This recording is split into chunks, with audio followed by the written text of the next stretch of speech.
The movie begins in Russia where a family of three sit by the river, enjoying their time. The youngest of them, Sergei Ilyashkov, boasts to his elder brother and mother about him being on top of a tree, when suddenly German fighter jets fly overhead. The mother asks her kids to quickly hide in the bushes, but the 6-year-old claims he is not scared and strikes the jet with a slingshot. To everyone's surprise, he manages to hit the jets and explode them. But when he looks around, his family is gone. Sergei wakes up frightened from the dream and calls for his mother. Just then, someone knocks on his door. Assuming it is his mother, he runs towards it, but a neighbor woman comes in panicking. She thanks God for keeping him alive, and informs him that his mother and brother are dead.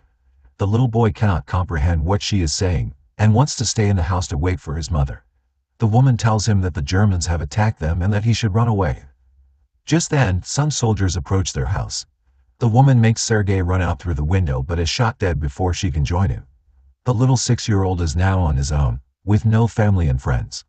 As Sergei runs away from the house, he sees his whole neighborhood burning behind him. He calls for his mother in vain and runs away from there. After running for a while, he ends up in the middle of the woods. The little kid starts to call for his mother to come and get him, because he is lost. That night, he stays in the jungle. The following morning, we see him drink water from a river, when the enemy soldiers approach his way. Sergei, knowing that they are dangerous, quickly hides inside a tree's roots. He is startled when a snake comes nearby, but doesn't utter a word or run away. Sergei is more scared of the soldiers than of the snake. The soldiers eat by the river and go away, after which Sergei takes their leftover food and devours it for the night. However, by the end of the day, the little boy is exhausted. He hasn't had a proper meal in 2 days and has been walking with no destination. He falls down as he limps but doesn't stop walking. While on his way, he sees wild berries and devours them, but just then, an explosion occurs behind him, taking him by surprise. The boy gets dizzy and starts to hallucinate someone coming behind him. However, even in such conditions, he stands brave and tells the person he has a rifle and is not scared. He limps forward but falls unconscious after a while. While he is asleep, 2 soldiers approach him. The scene cuts to the Russian army base where Commander Kuznetsov waits for his patrol soldiers. They come in with the little kid who is injured and weak. When the soldiers claim they are on his side, the little boy opens up and introduces himself. The soldiers laugh when the kid shakes his hand with the commander, suggesting he introduce himself too. The soldiers feel affectionate with the little kid and circle him around. They make him drink water and feed him. Even the otherwise cold commander takes care of the kid. A nurse named Katya dresses Sergei's wounds and is charmed by his personality too. The kid asks her to draw a tank on his wounds because he wants to be a soldier when he grows up.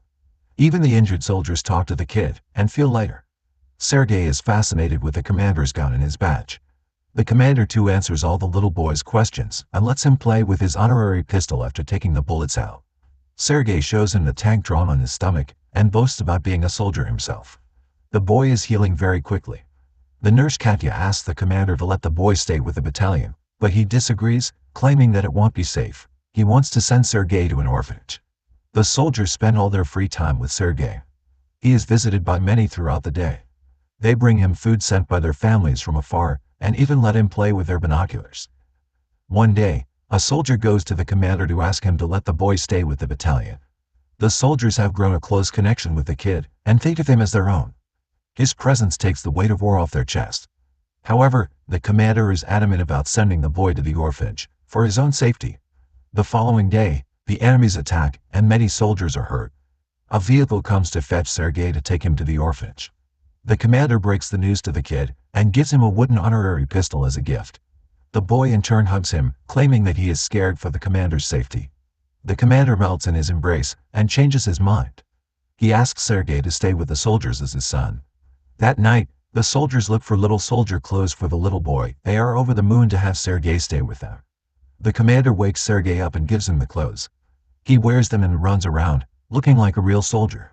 The others start calling him their little soldier boy. As the kid runs around, the Germans launch an air attack on the battalion. The soldiers quickly take Sergei to a safe place and fight the others. The number of injured soldiers grows rapidly.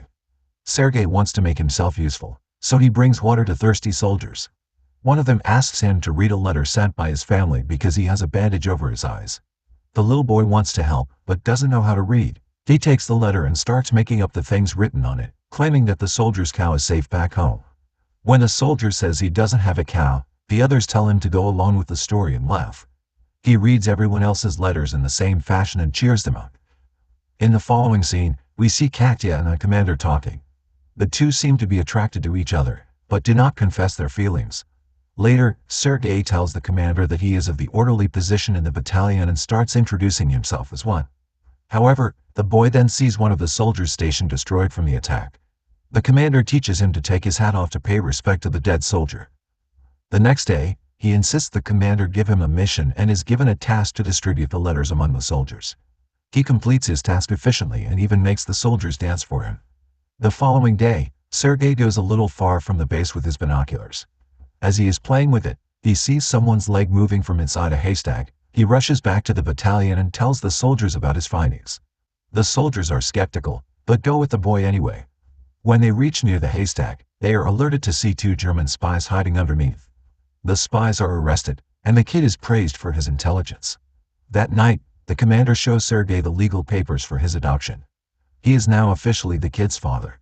Sergei knows of the commander's feelings for Katya, so, to repay his kindness, he takes him to confess to her. But the two see her talking to a different man, and wrongfully assume she is interested in someone else. The base is attacked by the Germans again. This time, Sergei helps the soldiers with all his might, by supplying ammunition to the soldiers in the front line, but the soldiers there command him to go back to the shed because it is too dangerous outside. When he comes to the shed, he sees the commander and others panicking because the phone's connection with the colonel is lost. A soldier is sent to fix the broken wires. Sergei follows the soldier and sees he has been fatally wounded. He asks the dying soldier how he can fix the wires, and does it himself. The connection comes back and more troops are called. The 6-year-old saves everyone's life. Later, we see the commander and Katya talking by the river.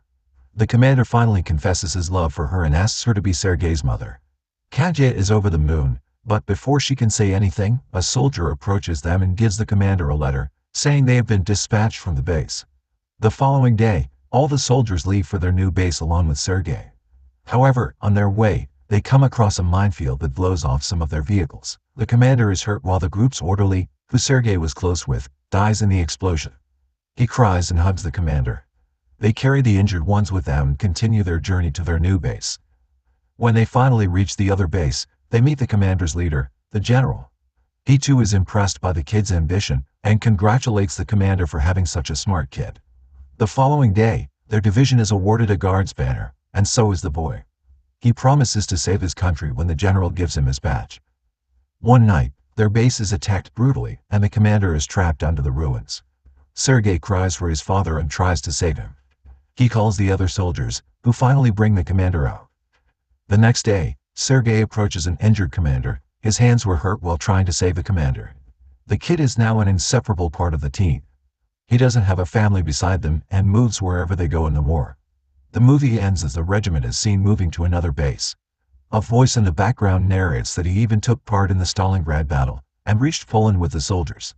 He is currently known as the world's youngest soldier ever, and the legendary story of his bravery is now spread for the